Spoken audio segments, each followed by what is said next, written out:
Alright, so I just made this video while I was driving, and then I realized my car is actually a bit too loud, and that would have been annoying for you guys. So, remaking the video, and in this one, I want to talk about the most important thing that I have learned for development of Inferior and I. And so this applies to ESTPs and ESFPs. Now, for all 16 types, everyone has to basically learn to get out of their own way. And for me, this looks like hacking my own desire network and dealing with my inferior NI so that I can act in my best long-term interest. And this is something that I have been working a lot on this past year by just considering that, because I can be too stubborn sometimes for even me to deal with, way too stubborn for my own good.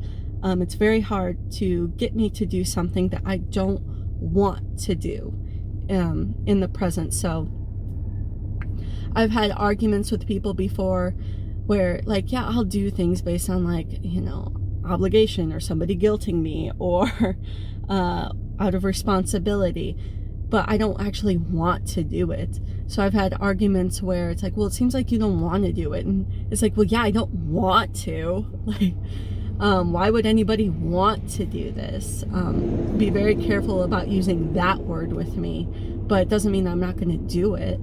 But this year, it's become really important for me because it is so hard to get me to do things that I don't actually want to do, to try to hack into that desire network of wants by considering, yes, I don't, I'm using the word want a lot to do this in the present, but doing this, I can see the long-term consequences of it and what it's going to lead to.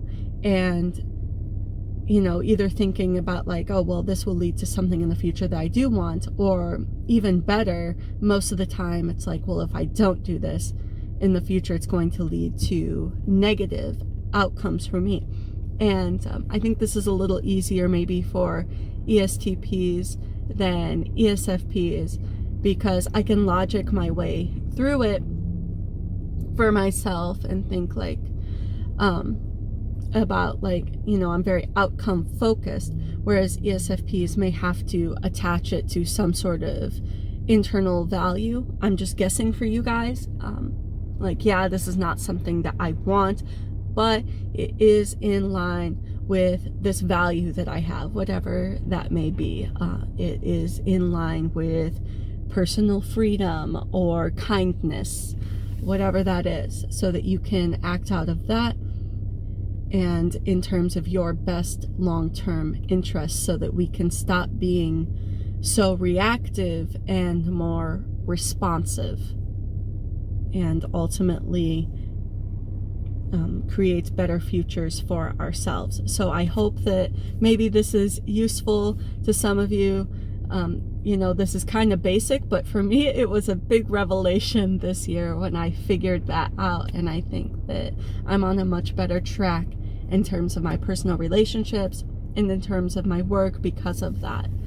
So please like and subscribe to this channel. I think I am going to be making more ESTP and SP focused videos in the future because, I mean, to be honest, I used to get a little bit almost jealous of people who are more popular types, like, you know, the INJs, because they can just make videos where they talk about themselves and they'll get thousands of views. So I'm like, I can't do that. Nobody wants to watch videos about ESTPs, but I think I should. I think that, you know, I've been encouraged by other people in the community that is valuable content and people will like it. So I'm going to try to do a little bit more of that, even though it does seem rather self-indulgent to do so.